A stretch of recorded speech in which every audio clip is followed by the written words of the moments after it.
साल 2020 ये वो साल था जब इलॉन मस्क ने हाइड्रोजन फ्यूल को बिना किसी कारण के माइंड बॉगलिंगली स्टूपिड टेक्नोलॉजी कहकर डिमीन कर दिया था। अब हाइड्रोजन फ्यूल का मजाक मस्क ने सिर्फ एक ही बार नहीं उड़ाया, बल्कि उसके बाद एक ट्वीट भी किया जिसमें उन्होंने ये कहा, hydrogen fuels is equal to fool cells. अब ये एपिसोड साफ साफ ये दर्शाते हैं कि इलॉन मस्क हाइड्रोजन फ्यूल्स के सख्त खिलाफ है। लेकिन बात तो ये है ना कि उसके बस 2 साल बाद यानी साल 2022 में मस्क ने पूरी दुनिया के सामने एक चौंका देने वाला ट्वीट किया। And everyone was pretty amazed, क्योंकि उस ट्वीट में उन्होंने कुछ ऐसा कह दिया जिसके बारे में लोगों ने कभी नहीं सोचा था। उन्होंने कहा कि टेस्ला बहुत ही जल्द अपनी खुद की first hydrogen powered car model H launch करने वाला है। यस, इलॉन जिस हाइड्रोजन पावर्ड कार के कॉन्सेप्ट को हमेशा से कोसते आ रहे थे, उसी कॉन्सेप्ट को उन्होंने अपना फ्यूचर बना दिया। सो अब बात यह आता है, क्या थी इस ट्वीटिंग वाले मामले के पीछे की असली सच्चाई?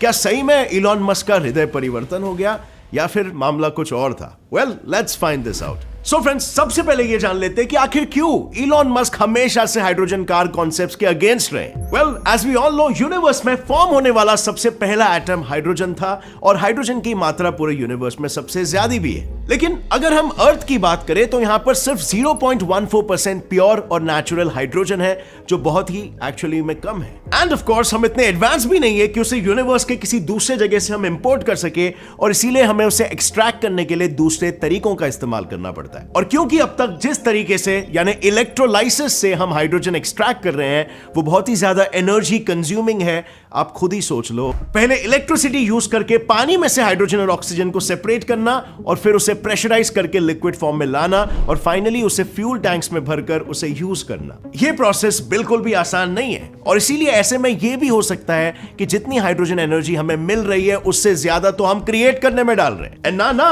सिर्फ एक्सट्रैक्शन ही एक प्रॉब्लम नहीं है, बल्कि दूसरी सबसे बड़ी प्रॉब्लम यह है कि hydrogen is a highly flammable gas, यानी नजर हटी और दुर्घटना घटी, और बस इसीलिए इसका ट्रांसपोर्ट बहुत ही रिस्की हो जाता है। अगर इसे ठीक से कंटेन नहीं किया गया तो बस एक छोटी सी चिंगारी और सब कुछ खलास। और ऐसा कुछ हुआ भी था 1937 में द ग्रेट हाइंडनबर्ग डिजास्टर में। दरअसल हाइड्रोजन गैस की डेंसिटी नॉर्मल गैस के मुकाबले कम होने की वजह से पहले लोग हाइड्रोजन को एयरशिप्स में फ्यूल की तरह इस्तेमाल करते थे, जैसे दुनिया के सबसे बड़े एयरशिप हाइंडनबर्ग ने भी किया था। And as I said before, hydrogen को ट्रांसपोर्ट करना इज अ रिस्की अफेयर, और इसे फ्यूल की तरह यूज करना तो is much more dangerous. But unfortunately लोगों ने उस वक्त इसके बारे में नहीं सोचा, और एक छोटे से इलेक्ट्रोस्टैटिक स्पार्क की वजह से शिप के अंदर का हाइड्रोजन चल उठा, और बस 30 सेकेंड्स के अंदर वो एयरशिप आसमान से जमीन पर आ गिरा। अब जरा सोचो, हाइड्रोजन की वजह से हुआ ये एयरशिप डिजास्टर अगर किसी कार के साथ होने लगे तो मामला क्या होगा?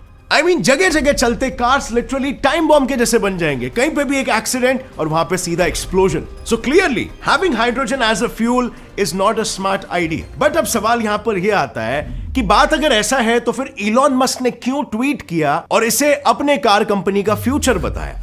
वेल, इसका जवाब आपको इस ट्वीट में मिले या ना मिले, but we can definitely guess the answer. Well, अभी हम जिस फ्यूल को यूज कर रहे हैं लाइक पेट्रोल एंड डीजल, ये हमें जमीन से नीचे मौजूद फॉसिल फ्यूल से मिलता है। इनके कंबशन में कार्बन मोनोऑक्साइड रिलीज होता है, जो कि एनवायरनमेंट के लिए बहुत ही ज्यादा हार्मफुल है और ह्यूमंस के लिए भी काफी हार्मफुल है। कार्बन मोनोऑक्साइड का हाई कॉन्सेंट्रेशन एक इंसान को बस 5 मिनटों में मार सकता है, इतना टॉक्सिक है ये। और इसके अलावा हम ये भी जानते हैं कि ह्यूमंस ने कैसे कई सालों के माइनिंग, प्रोसेसिंग और कंजम्पशन के बाद फॉसिल फ्यूल्स को साथ ही साथ एनवायरनमेंट को भी ऑलमोस्ट खत्म ही कर दिया है। और ऐसे सिचुएशन में क्लीन और एनवायरमेंटल फ्रेंडली फ्यूल ढूंढना एक रिक्वायरमेंट हो चुका है, और शायद इसीलिए इलॉन मस्क ने पोल्यूशन फ्री एनवायरनमेंट बनाने के मोटिव से हाइड्रोजन फ्यूल कार लॉन्च करने के बारे में सोचा। और शायद यही कारण है कि अमेरिकन प्रेसिडेंट जो बाइडेन ने क्लीन एनर्जी के रिसर्च और प्रोडक्शन के लिए 2 ट्रिलियन यानी कि 160,000 करोड़ रुपीस देने का फैसला किया, जिसमें हाइड्रोजन टेक्नोलॉजी भी शामिल है। पर अब यहां पर बात यह आती है कि क्या हाइड्रोजन हमें सच्ची में हमारे फ्यूल और पोल्यूशन के प्रॉब्लम्स का सलूशन दे सकता है? यस,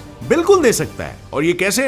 वेल, एक हाइड्रोजन कार को पावर सप्लाई करता है एक फ्यूल सेल, जिसमें 2 प्लेट्स होते हैं। एक में होता है हाइड्रोजन और दूसरे में ऑक्सीजन। पहले तो हाइड्रोजन एटम्स में से इलेक्ट्रॉन्स को सेपरेट करके H आयोन्स फॉर्म किए जाते हैं, which are basically protons, and then ये आयोन्स फिर एक ऐसे बैरियर के थ्रू पास होते हैं जिसमें से इलेक्ट्रॉन्स पास नहीं हो पाते। अब ये फ्री इलेक्ट्रॉन्स अपने प्रोटॉन पार्टनर यानी दूसरे टैंक में मौजूद O+ से दूर नहीं रह पाते, लेकिन उन्हें उन तक पहुंचने के लिए एक दूसरा रास्ता दिया जाता है, through a wire. Now, you tell me, क्या होता है जब एक वायर में से इलेक्ट्रॉन्स फ्लो होते हैं? That's right, electricity. और यही इलेक्ट्रिसिटी गाड़ी के मोटर्स को चलाती है। इस प्रोसेस में केमिकल एनर्जी को बेसिकली इलेक्ट्रिसिटी में कन्वर्ट किया जा रहा है और इसका एंड प्रोडक्ट होता है पानी। यस, प्योर साफ पानी, जिसे आप कार से निकालकर सीधा पी भी सकते हो। तो अब जब एनवायरनमेंट को बचाने का इतना परफेक्ट सोल्यूशन हमारे आंखों के सामने है, तो हम इसे यूज क्यों नहीं कर रहे? अगेन, जैसे मैंने पहले बताया, हाइड्रोजन को एक्सट्रैक्ट करना एक बहुत ही मुश्किल और इनएफिशिएंट प्रोसेस है, जिसपे अभी भी रिसर्चेस जारी है। लेकिन इसके अलावा और भी तो सॉल्यूशंस हो सकते हैं ना। और शायद इन्हीं सॉल्यूशंस को ढूंढने के लिए इलॉन मस्क ने lithium ion battery powered cars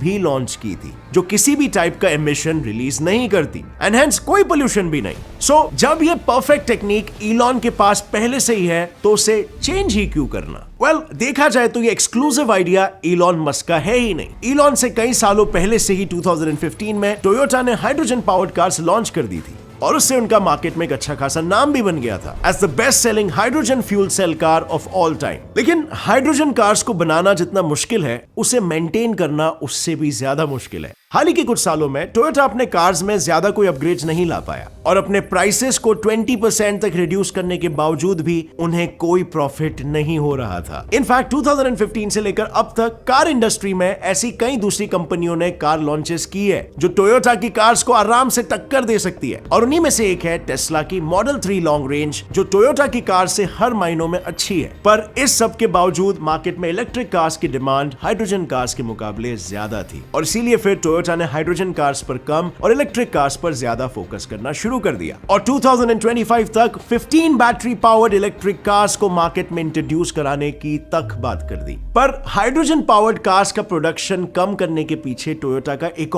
reason था। फ्यूल के लिए हाइड्रोजन लाया कहां से जाए? अब बात यहां पर यह आता है कि टोयोटा ने इतने सालों बाद अगर हार मान ली, तो भैया इलॉन मस्क इस प्रॉब्लम को कैसे सॉल्व कर पाएंगे? And well friends, now get ready because here comes a big twist. Elon Musk को हाइड्रोजन फ्यूल सेल से रिलेटेड कोई प्रॉब्लम को सॉल्व करने की जरूरत ही नहीं है। यस, शुरू में जिस ट्वीट की बात मैंने की थी ना, बात यह है कि वो ट्वीट तो एक्चुअली में उनका था ही नहीं। ये पूरा किस्सा महज 1 अप्रैल का एक जोक था, जिसे किसी ने इलॉन मस्क का फेक आईडी बनाकर ट्वीट किया था और लोगों ने बिना फैक्ट चेक किए इसे सच मानकर सर्कुलेट करना शुरू कर दिया। पर चलो keeping this prank and hydrogen fuel की सभी प्रॉब्लम्स को असाइड, हाइड्रोजन फ्यूल एक्सट्रैक्ट कैसे होगा? अगर प्रैक्टिकली देखा जाए तो इसको सॉल्व करने के लिए कुछ नए तरीके और इंटरेस्टिंग आइडियाज है, लाइक येलो हाइड्रोजन। अब येलो हाइड्रोजन वो है जिसे इलेक्ट्रोलाइसिस यूज करके वाटर से एक्सट्रैक्ट किया जाता है। लेकिन होल्ड अप, हमने तो अभी ये बात की थी कि ये प्रोसेस बहुत ही ज्यादा इनएफिशिएंट है, राइट? लेकिन इस प्रोसेस में एनर्जी सप्लाई करेगा खुद हमारा सन। यस, इस केस में हाइड्रोजन को सोलर पावर यूज करके एक्सट्रैक्ट किया जाएगा और वो पूरी तरीके से कैसे हो पाएगा, इस पर अभी भी रिसर्च जारी है। सो फ्रेंड्स, अब फिर से जो एक सवाल आ जाता है वो ये है कि कंपनीज एंड फैक्ट्रीज में यूज हो रहा ज्यादातर हाइड्रोजन आता कहां से? वेल, अभी एट द टाइम यूज होने वाले हाइड्रोजन जिसकी मैं बात कर रहा हूं, उसे कहा जाता है ग्रे हाइड्रोजन, जो नेचुरल गैस से एक्सट्रैक्ट किया जाता है। लेकिन अब यहां पर मैं आपको एक बहुत ही आयरॉनिक सी बात बताने वाला हूं।